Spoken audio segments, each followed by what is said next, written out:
In sports, the scoreboard doesn't tell the full story, but Netflix does. Stories about dads who happen to be world-class quarterbacks and a battle for the heart, soul, and direction of the multi-billion-dollar business of F1. Whether you're a diehard fan or you're brand new, Netflix has the stories for every type of fan. You can watch these incredible sports stories like Quarterback, F1 Drive to Survive, Untold, and many more now on Netflix. Apple Card is the credit card created by Apple. You earn 3% daily cash back up front when you use it to buy a new iPhone 15, AirPods, or any products at Apple. And you can automatically grow your daily cash at 4.15% annual percentage yield when you open a high-yield savings account. Apply for Apple Card in the Wallet app on iPhone. Apple Card subject to credit approval. Savings is available to Apple Card owners subject to eligibility. Savings accounts by Goldman Sachs Bank USA, member FDIC. Terms apply.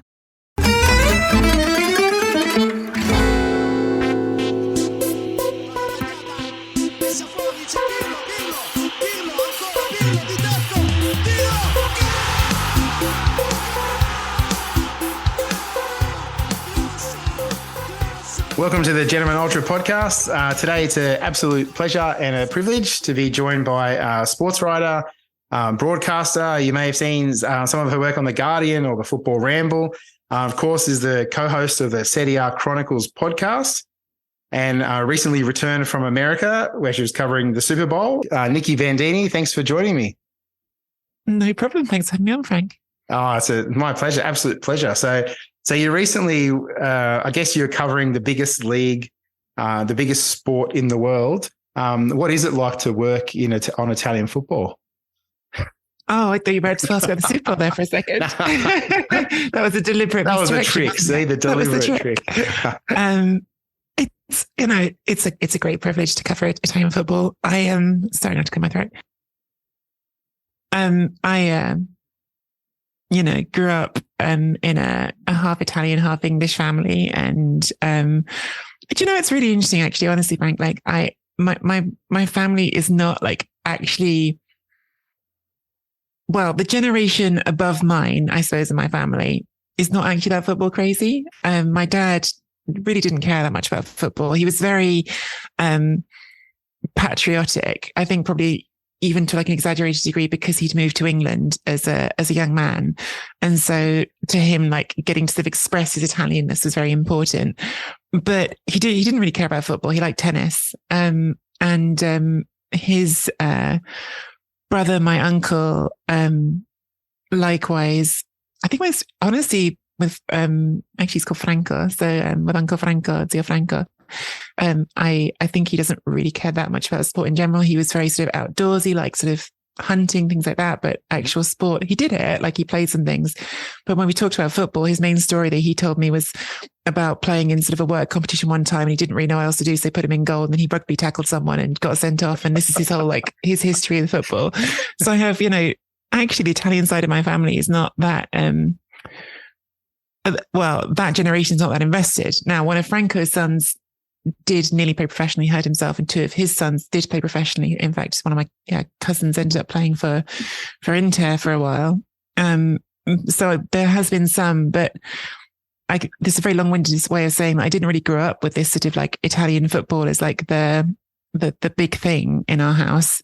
But I think I did grow up certainly as someone who had that sense of Italianness being important from my dad. Even though he grew up in England, being Italian was important to him. And football I came to, I suppose, slightly independently and a bit because of my older brother. And those two things just sort of blended together. And now here I am sort of blending them both together in my work. Yeah, it's fantastic. Yeah. Was it more so when the national team played for your dad? For that Italianness come out? 100%. Like, so for me, like my early memories of football, my first memory of football is the 1990 World Cup. And I was still pretty little, but I remember Italy, sort of the Italy games being a big deal, and we'd watch them on TV together. And then when Italy play the fourth game against England, which of course no one actually cares about, but I thought they did because I was little, and it was Italy against England, and there was sort of everyone was teasing and asking in our house, like, oh, who are you going to support?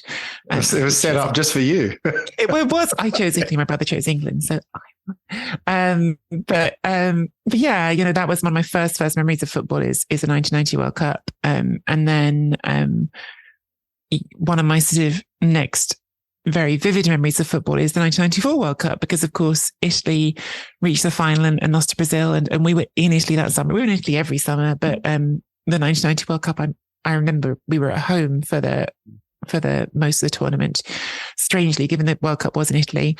But 1994, we were in Italy, and we were in my dad's hometown, which is just it's a village really in the hills in Italy.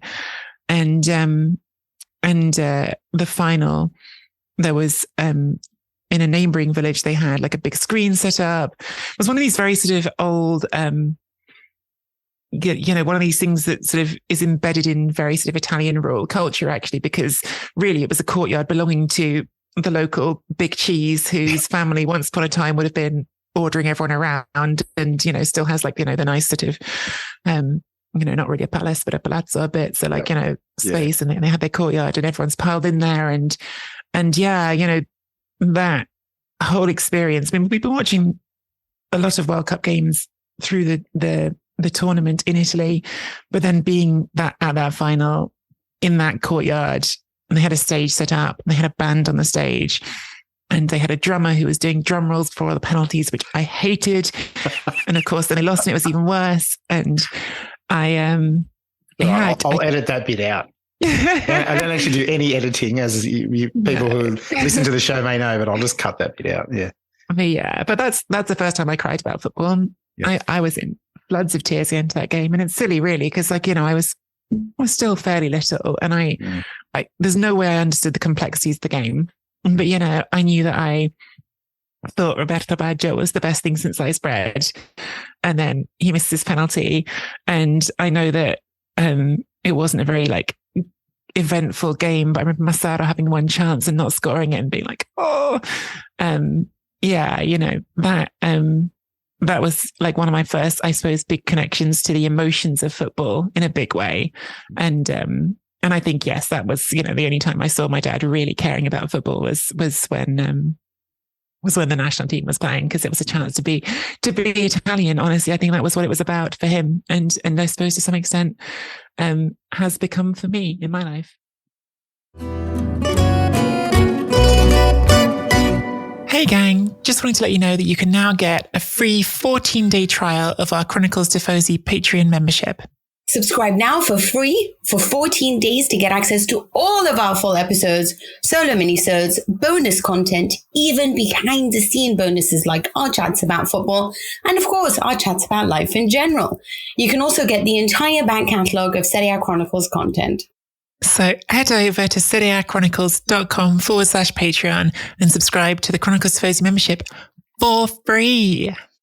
Sports Social Podcast Network. Okay, round two. Name something that's not boring. A laundry? Ooh, a book club. Computer solitaire, huh? Ah, sorry, we were looking for Chumba Casino. That's right, ChumbaCasino.com has over 100 casino-style games. Join today and play for free for your chance to redeem some serious prizes.